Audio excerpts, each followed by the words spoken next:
Hello dear students, Gayatri विद्या मंदिर उच्च माध्यमिक विद्यालय सांचौर जिला जालौर की ऑनलाइन क्लासेस में आप सभी का एक बार फिर से स्वागत है। प्रिय विद्यार्थियों, मैं अनिल कुमार सोनी कक्षा 7 विषय गणित अध्याय 4 सरल समीकरण आपको समझा रहा हूं। कल हमने आपको कुछ कथनों को, उस वाक्यों को सरल समीकरण के रूप में बदलना सिखाया था। कुछ सामान्य कथनों को सरल समीकरण में कल बदलना सिखाया था। आज उसका विलोम, मतलब समीकरणों को सामान्य कथनों के रूप में बदलना है। ये कुछ सरल समीकरण दिए गए हैं और हमको इन्हें सामान्य कथन यानी वाक्यों के रूप में बदलना है। देखो कैसे बदलेंगे। हमारा उदाहरण नंबर 2, इसमें 4 सवाल है। नंबर 1, x - 5 बराबर 9। ये x क्या है? चर। चर किससे कहते हैं? जो हमारे अल्फाबेट में 26 अक्षर होते हैं, ABCD, X, Y, Z, ये सभी चर होते हैं और चर परिवर्तनशील होता है। इनका मान बदलता रहता है। तो x - 5 बराबर 9 ये प्रथम है समीकरण, और दूसरा है 5p - 20। यहां चर आ गया p, यहां चर x, यहां चर n। तीसरे में क्या लिखा है? 3n + 7 बराबर 1, और चौथे में लिखा है m/5 - 2 बराबर 6। ये सभी चारों सरल समीकरण हैं और इनको हमको सामान्य कथन के रूप में बदलना है, यानी हिंदी वाक्य के रूप में बदलना है। देखो पहला हमारे पास दिया बच्चों x - 5 बराबर 9, राइट। इसका मतलब हुआ व्हाट इज x? x क्या है? x एक संख्या है। अब क्या किया जा रहा है? इस माइनस का मतलब घटाया जा रहा है। माइनस का मतलब घटाया जा रहा है। क्या घटाया जा रहा है? 5। तो x - 5 = 9, यानी x में से 5 घटाया जा रहा है, तो उत्तर कितना प्राप्त हो रहा है? 9 प्राप्त हो रहा है। तो इसको कैसे बोलेंगे? देखो ये 9 उत्तर कैसे प्राप्त हो रहा है? x में बताओ 5 हम जोड़ रहे हैं या घटा रहे हैं? हम x में से 5 घटा रहे हैं, तो क्या बोलेंगे? इसको बोलना सीखो। x में से 5 घटाने पर 9 प्राप्त होता है। x में से 5 घटाने पर 9 प्राप्त होता है। तो ये हमारा सरल समीकरण है। अब इसका सामान्य कथन बनाएंगे हम।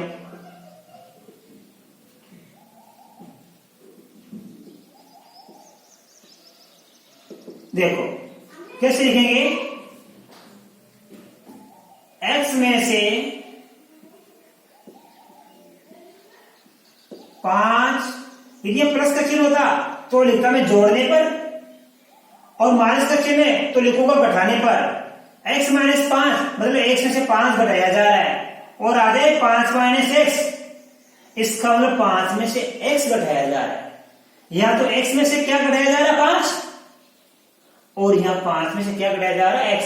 तो गणित को जरा ध्यान से समझना बच्चों। x में से 5 घटाया जा रहा है और 9 प्राप्त हो रहा है, तो हम लिखेंगे x में से 5 घटाने पर 9 प्राप्त होता है। ये इसका उत्तर आ गया, राइट। ये पहला समीकरण में इसको सामान्य कथन में बदल दिया। अब देखो तो इसी प्रकार ये पहला हमारा हो गया। अब दूसरा,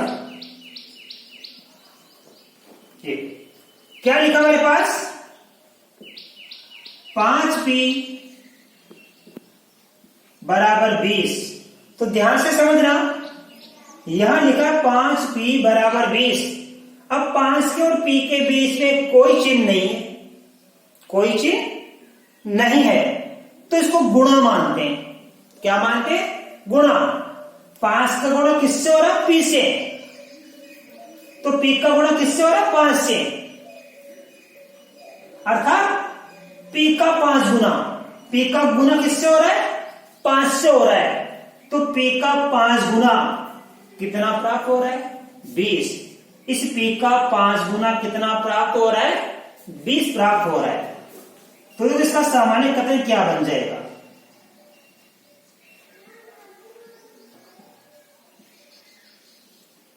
सामान्य कथन ये क्या? p है, p का 5 गुना हो रहा है, तो p को 5 से गुणा करेंगे तो बराबर कितना प्राप्त हो रहा है? 20। तो लिखेंगे p का 5 गुना 20 होता है। लिखेंगे p का 5 गुना 20 प्राप्त होता है।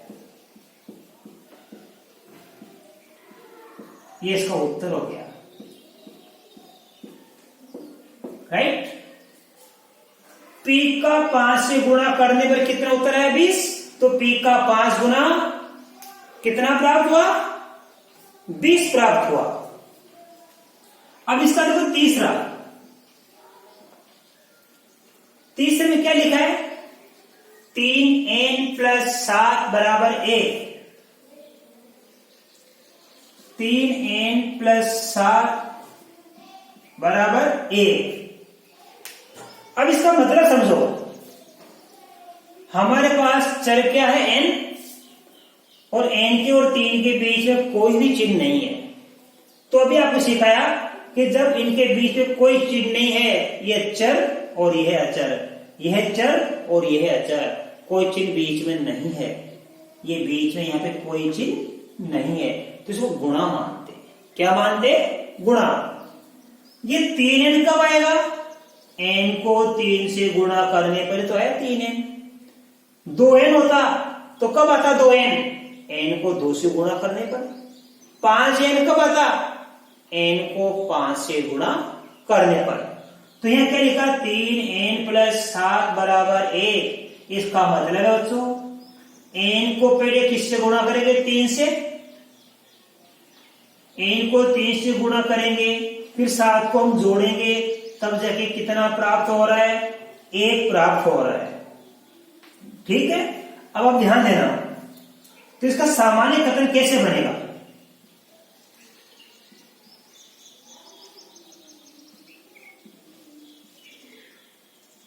ध्यान देना। हमारे पास क्या n संख्या? n का 3 गुना, 3 गुने करने के बाद 7 जोड़ेंगे, तब जाके कितना प्राप्त हो रहा है? 1। तो इसका सामान्य कथन बन जाएगा n के 3 गुने में, n का 3 गुना है तो n के 3 गुना 3n बन जाता है। n के 3 गुने में 7 जोड़ने पर, n के 3 गुने में 7 जोड़ने पर कितना प्राप्त होता है? 1। n के 3 गुने में 7 जोड़ने पर योगफल 1 प्राप्त होता है। पुनः देखिए क्या लिखा है? 3n + 7 बराबर 1। इसका मतलब है n का गुणा 3 से करेंगे, फिर 7 जोड़ेंगे, तो जोड़ने पर योगफल कितना प्राप्त हो रहा है? 1। तो लिखेंगे n के 3 गुने में, n के 3 गुने में 7 जोड़ने पर 1 प्राप्त होता है। तो लिखेंगे वाक्य में, सामान्य कथन में, n के 3 गुने में 7 जोड़ने पर, n के 3 गुने में 7 जोड़ने पर योगफल 1 प्राप्त होता है। अब देखिए चौथा, ये लिखा हुआ है पास m/5 माइनस 2 बराबर 6। मैं संख्या देख रहा हूं उसमें कितनी है, ये लिखिए हमारे पास में m/5 माइनस 2। ठीक है, हाँ तो देखो ध्यान से क्या हो रहा है, अब ये m/5 आ गया।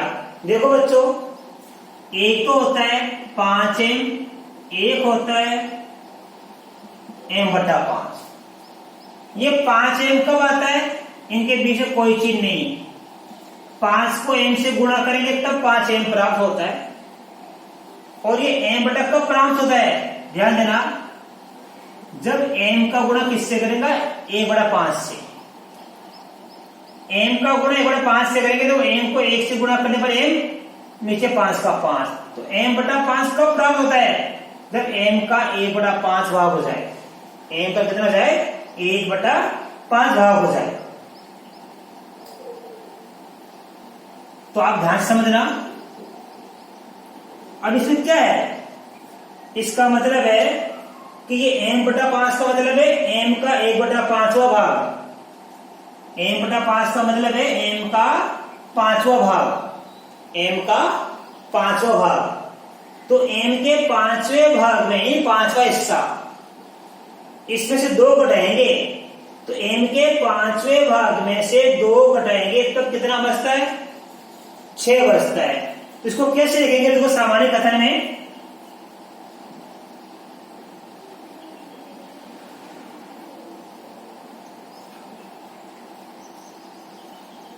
देखो, इसको लिखेंगे, ध्यान देना, m के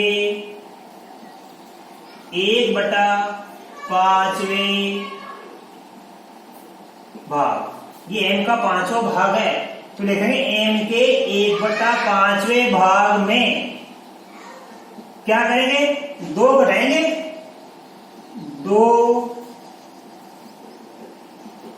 घटाने पर, तो m का 1/5वां भाग है, m के 1/5वें भाग में 2 घटाएंगे, घटाने पर क्या बचता है, शेषफल। m के 1/5वें भाग में 2 घटाने पर शेषफल, जोड़ने पर योगफल, घटाने पर शेषफल, गुणा करने पर गुणनफल और भाग देने पर भागफल। राइट, तो m के 1/5वें भाग में 2 घटाने पर शेषफल 6 प्राप्त होता है। शेषफल 6 प्राप्त होता है, ये इसका उत्तर आ गया सामान्य कथन का।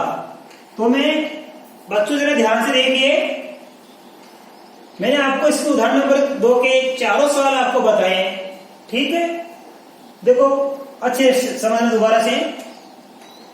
नंबर 1, x - 5 बराबर 9, इसका मतलब है x में से 5 घटाया जा रहा है, तो कितना बच रहा है, 9। तो इसका सामान्य कथन क्या बन गया, x में से 5 घटाने पर 9 प्राप्त होता है। x में से 5 घटाने पर कितना प्राप्त हो रहा है, 9 प्राप्त हो रहा है। इसी प्रकार 5v बराबर 20, तो p का 5 गुना 20 प्राप्त होता है। 3n + 7 बराबर 1, तो n के 3 गुने में 7 जोड़ने पर योगफल 1 प्राप्त होता है। m/5 - 2 बराबर 6, तो m के 1/5वां भाग, m के 1/5वें भाग में 2 घटाने पर शेषफल 6 प्राप्त होता है। अब इसके बाद में आपको बच्चों उदाहरण नंबर 3 सोल्व करूंगा। देखिए बच्चों, उदाहरण नंबर 3, राजू के पिता की आयु, राजू की आयु के 3 गुने से 5 वर्ष अधिक है।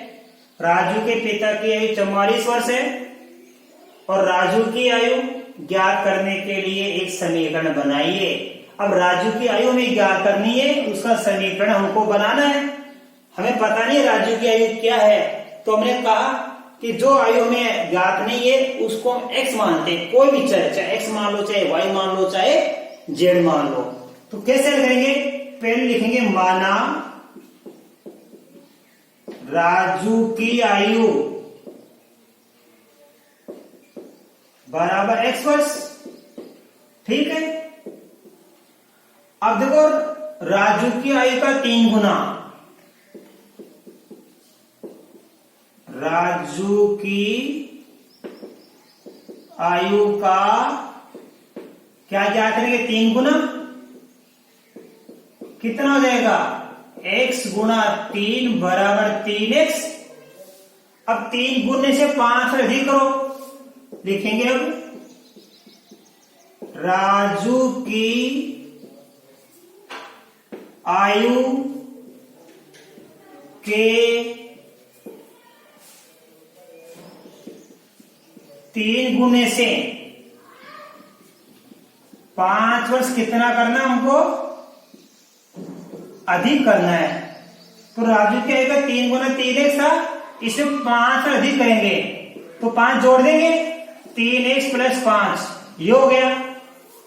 तो राजू की आयु का 3 गुने से 5 वर्ष अधिक करने ज्ञात कर लिया, 3x प्लस 5 हो गया।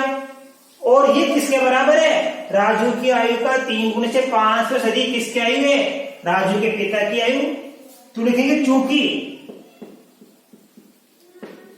राजू के पिता की आयु किसके बराबर है, राजू की आयु के 3 गुने से 5 वर्ष अधिक है। अब देखो बच्चों, राजू की आयु का 3 गुना से 5 वर्ष अधिक कितना आया, इसका उत्तर है 3x प्लस 5, राइट। अभी कोमा का मतलब बराबर होता है हमेशा गणित में, तो यहां बराबर लगा दिया। अब लिखेंगे बराबर के सामने राजू के पिता की आयु, और राजू के पिता की आयु कितनी देर की है, 44। तो यहां लिखेंगे अपन 44। राजू की आयु का 3 गुने से 5 वर्ष अधिक राजू के पिता की आयु है, तो राजू के पिता की आयु कितनी है, राजू की आयु के 3 गुने से 5 वर्ष अधिक। तो राजू की आयु के 3 गुने से 5 अधिक कितनी होगी, 3x प्लस 5, और पिता की आयु दे रखी 44। अब आप ध्यान दीजिए, इससे हल करने के लिए अब हमारा एक समीकरण बन गया। इस प्रकार हम राजू की आयु ज्ञात कर सकते हैं। ये हमारा बन गया समीकरण, सरल समीकरण बन गया, ये इसका उत्तर है। तो दिए गए कथन से हमने ये समीकरण प्राप्त कर लिया, और मैं आशा करता हूं आपको अच्छी तरह से ये उदाहरण समझ में आएंगे। धन्यवाद।